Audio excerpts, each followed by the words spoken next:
തൃശ്ശൂർ സുരേഷ് ഗോപിയുടെ ജയം, പൂരം കലക്കൽ, വ്യാജ വോട്ട്, ഇതൊക്കെ ആസൂത്രിതമാണ് എന്നൊരു വിവരമാണ് ഇപ്പോൾ പുറത്തു വരുന്നത്. പേര് ചേർക്കാനാവില്ല എന്ന നിലപാടെടുത്ത വനിതാ BLOയെ അന്ന് ജോലിയിൽ നിന്ന് മാറ്റിയിരുന്നു. തൃശ്ശൂരിലെ തിരഞ്ഞെടുപ്പ് പരാജയത്തിലെ വ്യാജ വോട്ട് ചേർക്കൽ ആരോപണവുമായി ബന്ധപ്പെട്ട് LDF UDF ഇപ്പോൾ ആരോപിക്കുന്ന ഈ ആരോപണം അതിൻ്റെ ഒരു ഉന്നതതല ഉദ്യോഗസ്ഥർ ഒത്തുകളിച്ചിട്ടാണ് ഈ വ്യാജ വോട്ട് പേര് ചേർക്കൽ ഉണ്ടായതെന്ന നിർണായകമായ വിവരങ്ങളാണ് ഇപ്പോൾ പുറത്തു വരുന്നത്. അതുകൊണ്ടാണ് ഈ BLOയെ പുറത്താക്കിയ വിവരം വരുന്നത്. ഉന്നത ഉദ്യോഗസ്ഥർക്ക് ഇതെല്ലാം അറിയാമായിരുന്നു. പൂരം കലക്കലുമായി ബന്ധപ്പെട്ട് ഈ പൂരം കലക്കിയ ഈ വിഷയം തന്നെ പോലീസ് സേനയ്ക്കകത്ത് അറിയാമായിരുന്നു. സുരേഷ് ഗോപി അവിടെ വന്ന് ഇറങ്ങിയത് എല്ലാം ആസൂത്രിതമാണ് എന്ന് തന്നെ പറയപ്പെടുന്നുണ്ട്. തൃശ്ശൂർ അടുത്ത കാലത്ത് പൊളിറ്റിക്കലായിട്ട് കരുണാകരന് ശേഷം പ്രാധാന്യം ഇല്ലാതായ ജില്ല, കോൺഗ്രസ് അല്ല പ്രതിപക്ഷ രാഷ്ട്രീയത്തിനും പ്രാധാന്യം ഇല്ലാതായ ജില്ല വളരെ പെട്ടെന്ന് പ്രാധാന്യമുള്ളൊരു ജില്ലയായിട്ട് മാറുന്നു. പ്രാധാന്യമുള്ള ജില്ലയായിട്ട് മാറുന്നതിൻ്റെ കാരണം BJPയുടെ സ്ഥാനാർത്ഥിയായിട്ട് സുരേഷ് ഗോപി അവിടെ ചെല്ലുന്നു എന്നുള്ളതാണ്. BJP ജയിക്കാൻ പോകുന്ന ഒരു സീറ്റാണ് തൃശ്ശൂരുള്ളത് എന്ന് ഒരു ഇമ്പ്രഷൻ ആദ്യം ഉണ്ടാക്കുകയാണ്. അപ്പോൾ BJP ജയിക്കാൻ പോകുന്നുള്ള ഇമ്പ്രഷൻ ഉണ്ടാക്കുമ്പോൾ നമ്മൾ ആലോചിക്കും, CPM-കാർ അതിന് സഹായിച്ചു കൊടുക്കുമ്പോൾ മറുവശത്ത് ഇവിടെ നടക്കുന്നുണ്ട്, വേറൊരു കച്ചവടം നടക്കുന്നുണ്ട്. കേന്ദ്ര ഗവൺമെൻറ്റിൽ നിന്നോ അല്ലെങ്കിൽ സംസ്ഥാന BJPയിൽ നിന്നോ പിണറായി വിജയന് അത് കൂടുതൽ ശല്യം ഉണ്ടാക്കുന്ന പ്രവൃത്തി ഉണ്ടാകില്ലെന്നൊരു ഗ്യാരണ്ടി കൂടെ അവിടെയുണ്ട്. 2-3 സീറ്റിൽ BJPക്ക് കള്ളത്തരം ചെയ്യാൻ അവസരം ഉണ്ടാക്കി കൊടുക്കുക. ആ കെയർ ഓഫിൽ തന്നെ ഇലക്ഷൻ കമ്മീഷൻ്റെ യാതൊരു ഇടപെടലും ഇല്ലാതെ ബാക്കി 17 സീറ്റിലും CPM-ന് അനുകൂലമായ ഇടപെടലുകൾ ഉണ്ടാകാം. അടുത്ത പാർലമെൻറ്റ് ഇലക്ഷൻ അല്ലെ അസംബ്ലിയിൽ അതുപോലെ തന്നെ ആ റേഷ്യോ അവിടെ വരും.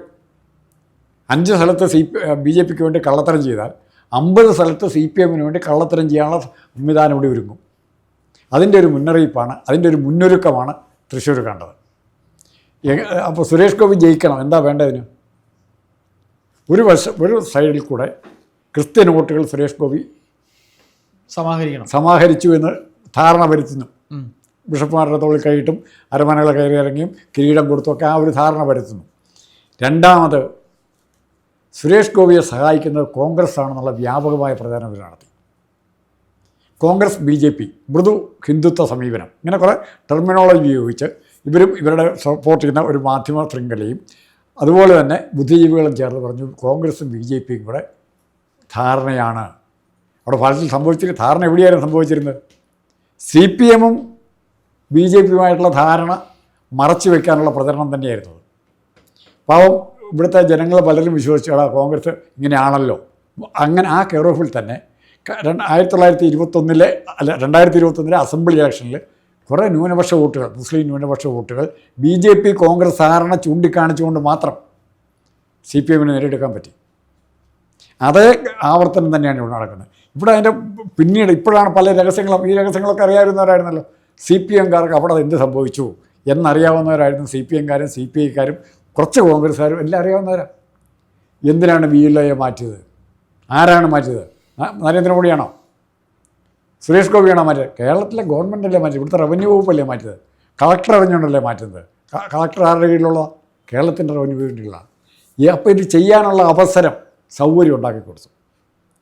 ന്യായമായിട്ടൊരു BLOയ്ക്ക് ഒരു സാധാരണ പ്രധാനപ്പെട്ട ഇന്നലെ രാംകുമാർ ചോദിക്കുന്ന വേറൊരു ഇത് കണ്ടു. സുനിൽകുമാറിന് വേണ്ടി സ്ലിപ്പ് കൊടുക്കാൻ പോയ പാർട്ടി പ്രവർത്തകരുണ്ട്, ഇടതുപക്ഷ CPM-ൻ്റെ പ്രവർത്തകരും ഉണ്ട് അതിനകത്ത്.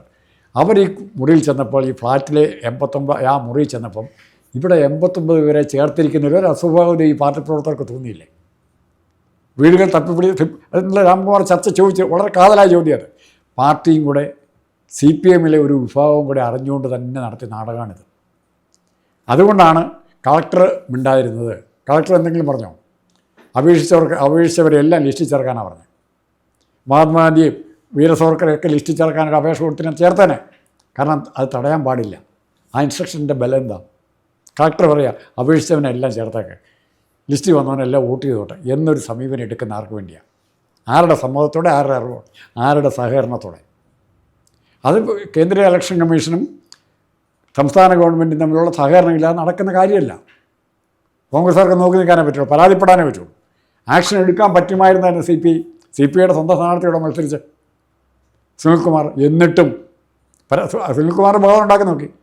അവിടെ കച്ചവടം നേരത്തെ പിണറായി വിജയൻ വഴി റവന്യൂ വകുപ്പിനെ സ്വാധീനിച്ചിരുന്നു, CPIയുടെ മന്ത്രിയെ സ്വാധീനിച്ചിരുന്നു. ഫലം അവിടെ ജയിച്ചു. കഴിഞ്ഞ ദിവസം നമ്മൾ പറഞ്ഞു, മനോരമ മാത്രം നോക്കിയാൽ മതി, വോട്ടേഴ്സ് കൂടിയിരിക്കുന്ന 2 കോൺസ്റ്റിറ്റ്യുവൻസി ഏതൊക്കെയാണ്? ഒന്ന് തൃശ്ശൂരും ഒന്ന് വടകരയും. അത്രയും ഉദ്ദേശിച്ച് കുറച്ചുകൂടെ ഇത്രയും അടുത്ത് രാജീവ് ചന്ദ്രശേഖർ ഇത്രയും അടുത്ത് വരുന്നെങ്കിൽ തിരുവനന്തപുരത്ത് ഈ അട്ടിമറി നടന്നേനെ. പ്രതീക്ഷിച്ച് കുറച്ചുകൂടെ നേരത്തെ തയ്യാറെടുത്തിരുന്നെങ്കിൽ തിരുവനന്തപുരത്ത് ജയിച്ചതിനെ ആറ്റിങ്ങൾ മുരളീധരനും ജയിക്കുമായിരുന്നു. കുറച്ചുകൂടെ കളയോട്ട് ചേർക്കാൻ പറ്റിയതിനെ ചേർത്തിട്ടില്ല എന്നല്ല പറയുന്നത്. അപ്പോൾ അവരുടെ ഇത്രയും അടുത്ത് വരുമെന്ന് വിചാരിച്ചില്ല. അതാണ് പറ്റിയത്. അപ്പോൾ ഈ കള്ളവോട്ട് ചേർക്കുന്നതിന് എങ്ങനെ നമുക്ക് കണ്ടെത്താൻ പറ്റും? ഇപ്പം വോട്ടധികാർ ജോഡോ എന്ന് പറഞ്ഞ യാത്ര ഉണ്ട്, രാഹുൽ ഗാന്ധിയുടെ യാത്രയുണ്ട്. ജനങ്ങളെ പ്രിപ്പയർ ചെയ്തെടുക്കുക എന്ന് മാത്രമേ ഉള്ളൂ കാര്യം. മരിച്ചുപോയ 5 പേരുമായി രാഹുൽ ഗാന്ധി ഇന്നലെ ചായ കുടിച്ചു. അത് സിംബോളിക്കായിട്ട് ലോകത്തോട് മുഴുവൻ പറയുകയാണ്, കള്ളത്തരത്തിൽ കൂടിയാണ് അധികാരത്തിൽ വന്നത്. ആ കള്ളത്തരത്തിൽ കൂടി അധികാരത്തിൽ വന്നതിൻ്റെ ഒരു പ്രതീകമാണ് സുരേഷ് ഗോപി. ഒരു വശത്തൂടെ സുരേഷ് ഗോപിക്ക് പബ്ലിക് ഇമേജ് ഉണ്ടാക്കി കൊടുക്കുക, തൃശ്ശൂർക്കാരുടെ സാംസ്കാരിക ചിഹ്നമായ തൃശ്ശൂർ പൂരം തടസ്സപ്പെടുത്താൻ നോക്കിയവരെ ഷൗട്ട് ചെയ്യുക. അത് കാണുമ്പോൾ തന്നെ അവിടെയുള്ള തൃശ്ശൂരിലെ പൂരപ്രേമികൾക്ക് ആവേശം ഉണ്ടാവുകയാണ്. സുരേഷ് ഗോപി എന്നാണ് വിളിക്കുന്നത്, ഓമനപ്പേര്. ഞങ്ങളുടെ ഗോപി, ഞങ്ങളുടെ സിന്ദൂരം എന്ന് പറയുന്നതാണ്. ഗോപി എന്ന് പറഞ്ഞ സിന്ദൂരം തന്നെ. ഞങ്ങളുടെ ഗോപി എന്ന് വിളിച്ചാൽ ആഘോഷത്തോടെ കൊണ്ടുനടക്കുകയാണ്. അതിൽ അഭിരമിച്ചവരാണ്. തൃശ്ശൂരെ വിജയത്തിൽ അഭിരമിച്ച് അവന് ഒറ്റ നേതാവില്ല. അഖിലേന്ത്യാ നേതാവും കേരളത്തിലെ BJP നേതാക്കളാണ്. ഞങ്ങൾ തൃശ്ശൂർ പിടിച്ചിരിക്കുന്നു, എടുത്തിരിക്കുന്നവരെ പിടിച്ചിരിക്കുന്നു. ശരിക്കും അതാ സംഭവിച്ചിരിക്കുന്നത്. എടുത്തിരിക്കുന്നു എന്നുള്ള വാക്ക് മാറ്റി ആ തൃശ്ശൂർ പിടിച്ചിരിക്കുന്നു എന്ന് പറഞ്ഞാൽ ഇത് ശരിയാണ്. മറിച്ച് ഈ ഉദ്യോഗസ്ഥന്മാർക്കെതിരായിട്ട് നടപടിയെടുക്കുന്നതിനെ പറ്റി ഏതെങ്കിലും പാർട്ടി ആവശ്യപ്പെട്ടിട്ടുണ്ടോ? കളക്ടർ കൃഷ്ണതേജ് ഉൾപ്പെടെയുള്ള ഉദ്യോഗസ്ഥന്മാർക്കെതിരായിട്ട് എന്ത് നടപടിയെടുക്കണം? BLOമാരെ ഏതെങ്കിലും പോലീസ് സ്റ്റേഷനിൽ വിളിച്ച് ചോദിച്ചിട്ടുണ്ടോ പരാതി കിട്ടിയിട്ട്? പോലീസ് സ്റ്റേഷനിലോ എൻക്വയറി നടന്ന ഇലക്ഷൻ കമ്മീഷൻ പോലീസിനോട് ആവശ്യപ്പെട്ടിട്ടുണ്ടോ BLOമാരുടെ പ്രവർത്തനത്തെക്കുറിച്ച് അന്വേഷിക്കണം? മറിച്ച് നീതി നടപ്പാക്കാൻ ശ്രമിച്ച BLO എന്താ ചെയ്ത്? ആ ജോലി മാറ്റി. ആ ജോലി സമയത്ത് തന്നെ മാറ്റി. ഉദ്യോഗസ്ഥർ പറഞ്ഞു ഇത് സാർ ക്രമക്കേടാണ് എന്ന് അറിയിച്ചപ്പോൾ ഉദ്യോഗസ്ഥരുടെ ഒത്താശയോടെ തന്നെയാണ് ചെയ്തേക്കുന്നത്. അല്ല, ഉദ്യോഗസ്ഥന്മാരെ ഒരാൾ റിഫ്യൂസ് ചെയ്തു. ഈ ഉദ്യോഗസ്ഥയെ മാറ്റിവിട്ടു. ബാക്കി അതിന്റെ കൺസേൺ ഫൈനൽ തീരുമാനം എടുക്കുന്നവർ അത് നടന്നോട്ടെ, നിങ്ങൾ ചുമ്മാ ഇരിയെന്ന് പറഞ്ഞു. അത് അപേക്ഷ കിട്ടിയവർക്കല്ല വോട്ട്. അതെ. അപ്പോൾ ആർക്കും ആലത്തൂരുള്ളവർക്കും അങ്ങ് തിരുവനന്തപുരത്തുള്ളവർക്കും കൊല്ലത്തുള്ളവർക്കും എല്ലാം വോട്ടാന്നേ. അപേക്ഷ കിട്ടി. നമ്മൾ കൊടുത്താൽ നമുക്കും കിട്ടിയേനെ. അപ്പോൾ ഇത് ഈ ഒരു സംവിധാനം. അപ്പോൾ നിങ്ങൾ കരുവന്നൂർ ബാങ്ക് അവിടെയുണ്ട്, അത് മറന്നു. അത് ഞാൻ ഡെപ്പോസിറ്റേഷൻ്റെ പോയ പൈസ പൊക്കോട്ടെ, നേതാക്കന്മാർ കൊണ്ടുപോക്കോട്ടെ എന്ന് BJP സമ്മതിക്കുന്നതിന് തുല്യമായിരുന്നു തൃശ്ശൂർ വോട്ട് വെച്ചോണം എന്നാണ് ഞാൻ പറയുന്നത്. കരുവന്നൂർ വേണം മുഴുവൻ ക്ഷമിച്ചിരിക്കുന്നു. പകരം സുരേന്ദ്രൻ്റെ ഇവിടുത്തെ കുഴൽപ്പണ കേസും ക്ഷമിച്ചു, കൊടകര കേസും ക്ഷമിച്ചു. അതിന് തൃശ്ശൂർ ജില്ലയിലാണ്. സാർ അതുപോലെ ഒന്നുകൂടെ എന്ന് പറയുന്നുണ്ട്. അതായത് ഈ പൂരം കലക്കിയതുമായി ബന്ധപ്പെട്ട് അന്ന് തൃശ്ശൂരുണ്ടായിരുന്ന ADGPക്ക് വ്യക്തമായ പങ്കുണ്ടെന്നതിൻ്റെ രീതിയിൽ DGPയുടെ റിപ്പോർട്ട് പഴയ DGP കൊടുത്തിട്ട് പോയതാണ്. ഷെയ്ഖ് ദർവേഷ് സാഹിബ് കൊടുത്തിട്ട് പോയതാണ്. അത് ADGP അത് ഇത് സ്മൂത്ത് ആയിട്ട് എൻഷുർ ചെയ്യാനായിട്ടാണ് ADGP അജിത് കുമാർ അവിടെ വരുന്നത്. BJPയും CPM തമ്മിലുള്ള ധാരണ നന്നായിട്ട് എക്സിക്യൂട്ട് ചെയ്യാൻ സിമെൻറ്റ് തേച്ച് മിനിക്ക് ഉരുക്കിയെടുക്കാൻ വന്നതാണ് അയാൾ. അതുപോലെ ഈ അങ്കിത് അശോകിന്റെ അന്നത്തെ ആ ഒരു സംസാരമൊക്കെ തന്നെ തിക്കാറായിരുന്നു. അന്നത്തെ പോലീസ് കമ്മീഷണർ അങ്കിത് അശോക് പ്രശ്നം ഉണ്ടാക്കും വിധം ഇടപെടുന്നതായി വീഡിയോകളും ഉണ്ട്. അല്ല, അവിടെ പ്രശ്നം ഉണ്ടാക്കിയാലേ സുരേഷ് ഗോപിക്ക് ഒരു എൻട്രി ഉണ്ടാവുള്ളൂ. സുരേഷ് ഗോപിക്ക് ഇപ്പം നമ്മൾ കമ്മീഷണർ സിനിമയ്ക്കകത്ത് പിള്ളേരെല്ലാം കൂടി ഒരു പോലീസുകാരനെ എടുത്തിട്ട് തല്ലുക. അതെ. ആ സമയത്ത് ഹീറോ ആയിട്ട് വരുന്നവരാ? അത് അയാളുടെ കഥാപാത്രം. ഇവിടെ പൂരം കലക്കാനായിട്ട് പോലീസുകാരെല്ലാം കൂടെ പാവം പിടിച്ചവനെ പൂരത്തിന് വന്നവരെ അടിച്ചു ഓടിക്കാൻ നോക്കുകയാണ്. ആ സമയത്താണ് ആര് വരുന്നത്? സുരേഷ് ഗോപി വരുന്നത്. ആ രീതിയിലാണ് ഇവിടെ കമ്മീഷൻ സിനിമയിൽ സുരേഷ് ഗോപിയുടെ എൻട്രി എങ്ങനെ കാണിച്ചോ അതുപോലെ തന്നെയാണ് പൂരം കലക്കുന്ന പൂരത്തെ രക്ഷിക്കാനായിട്ട് സുരേഷ് ഗോപി തൃശ്ശൂർ എത്തിയത്. അതുപോലെ സാർ ഈ MR അജിത് കുമാർ ദത്താത്രേയ ഹൊസബളെ കണ്ടത്, റാംമാധവനെ കണ്ടത് ഒക്കെ തന്നെ ഇതിൻ്റെ ഒരു പ്ലാനിങ്ങിനായിരുന്നു എന്ന് സംശയമുണ്ട്. ഇതിൻ്റെ മാത്രമാണ് നമ്മൾ അങ്ങനെ ലഘുവായി കാണരുത്. ഇതൊരു തൃശ്ശൂർ ഒരു ടെസ്റ്റ് കേസാണ്.